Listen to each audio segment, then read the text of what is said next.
Today, I will make sense of a film in light of the genuine story of the most youthful champion of the Second Great War called Trooper Kid. Spoilers ahead. Keep an eye out and fare thee well. The film starts in Russia, where a family of 3 sip out a waterway, partaking their time. The most youthful of them, Sergei Alyashkov, gloats to his senior sibling and mother about him being on top of a tree when, out of nowhere, German contender jets soar over. The mother asks her children to rapidly conceal in the shrubs. However, the 6-year-old cases, he isn't terrified and hits the fly with a slingshot. Shockingly, he figures out how to stir things up around town and detonate them. Yet, when he glances around, his family is no more. Sergei awakens terrified from the fantasy and requires his mom. All of a sudden, somebody thumps on his entryway. Expecting it is his mom, he runs towards it, yet a neighbor lady comes in overreacting. She expresses gratitude toward God for keeping him alive, and illuminates him that his mom and sibling are dead. The young man can't grasp what she is talking about, and needs to remain in the house to sit tight for his mom. The lady lets him know that the Germans have gone after them, and that he ought to take off. All of a sudden, a few troopers approach their home. The lady makes Sergei run through the window, however, is shot dead before she can go along with him. The little 6-year-old is currently all alone, with no family and companions. As Sergei takes off from the house, he sees his entire area consuming behind him. He requires his mom to no end, and takes off from that point. Subsequent to running for some time, he winds up in the center of the forest. The young child begins to require his mom to come and get him, since he is lost. That evening, he remains in the wilderness. The next morning, we see him hydrate from a stream. When the aggressors approach his direction, Sergei, realizing that they are hazardous, rapidly conceals inside a tree's underlying foundations. He is surprised when a snake comes close by. It doesn't express a word or take off. Sergei is more frightened of the troopers than of the snake. The officers eat by the stream and disappear, after which Sergei takes their extra food and gobbles of it for the evening. Notwithstanding, before the day's over, the young man is depleted. He hasn't had a legitimate feast in 2 days and has been strolling with no objective. He tumbles down as he limps, however, doesn't quit strolling. While on his way, he sees wild berries and gobbles up them. However, all of a sudden, a blast happens behind him, overwhelming him. The kid gets discombobulated and begins to fantasize somebody coming behind him. Nonetheless, even in such circumstances, he stands valiant and tells the individual he has a rifle and isn't terrified. He limps forward, yet falls oblivious sooner or later. While he is snoozing, 2 officers approach him. The scene slices to the Russian armed force base, where Administrator Kuznetsov hangs tight for his watch fighters. They come in with the small child, who is harmed and powerless. At the point when the warriors guarantee they are his ally, the young man opens up and presents himself. The warriors snicker when the youngster shakes his hand with the authority, proposing he present himself as well. The warriors feel warm with the small child and circle him around. They make him hydrate and feed him. Indeed, even the generally chilly authority deals with the youngster. A medical caretaker named Katya dresses Sergei's injuries and is enchanted by his character as well. The youngster requests that she draw a tank on his injuries, since he needs to be an officer when he grows up. Indeed, even the harmed fighters converse with the youngster and feel lighter.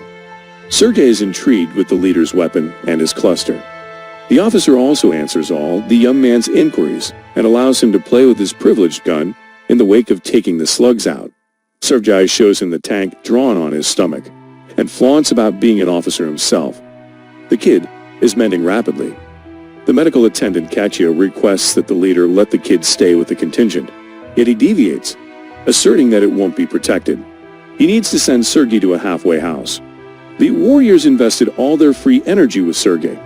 He is visited by a lot of people over the course of the day.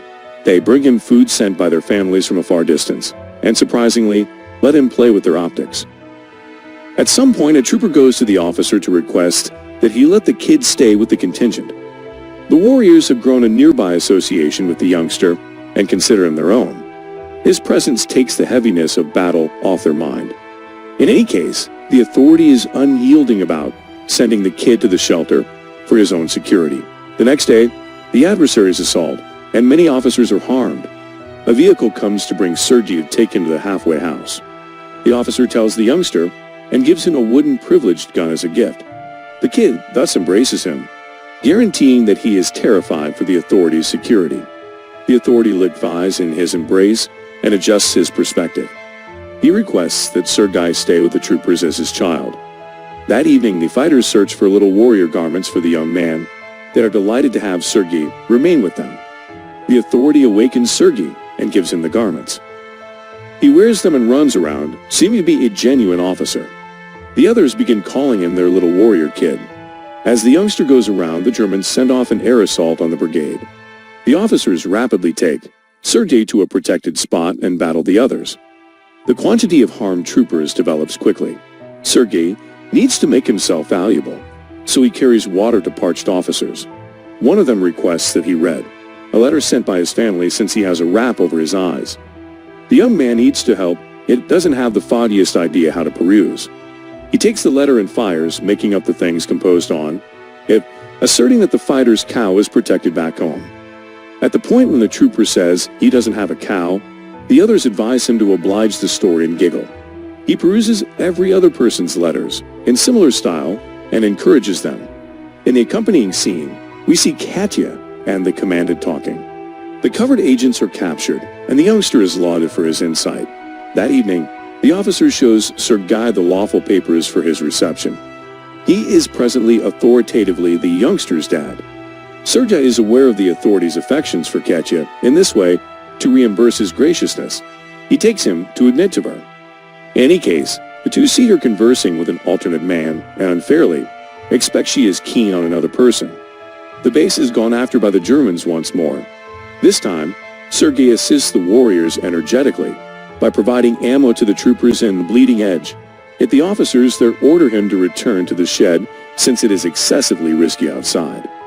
At the point when he comes to the shed, he sees the administrator and others overreacting in light of the fact that the telephone's association with the colonel is lost. A fighter is shipped off to fix the wrecked wires. Sergei follows the fighter and sees he has been lethally injured. He asks the perishing officer how he can fix the wires, and does it without anyone else's help. The association returns and more soldiers are called. The 6 years of age saves everybody's life. Afterward, we see the leader and Katya talking by the waterway. The leader at long last admits his adoration for herself and requests that she be Sergei's mom. Katya is delighted. However, before she can say anything, a trooper approaches them and gives the officer a letter, saying they have been dispatched from the base. The next day, every one of the warriors leave for their new base alongside Sergei. In any case, they go over a minefield that passes over a portion of their vehicles. The authority is harmed while the gathering's deliberate, who Sergei is close with, kicks the bucket in the blast. He cries and embraces the administrator. They convey the harmed ones with them and proceed with their excursion to their new base. At the point when they at long last arrive at the other base, they meet the authorities' chief, the general. He also is intrigued by the youngster's desire and praises the commandant for having such a brilliant youngster. The next day, their division is granted a gatekeeper's standard, as is the kid. He vows to save his nation when the general gives him his group. One evening, their base is gone after mercilessly, and the officer is caught under the vestiges. Sergei weeps for his dad and attempts to save him.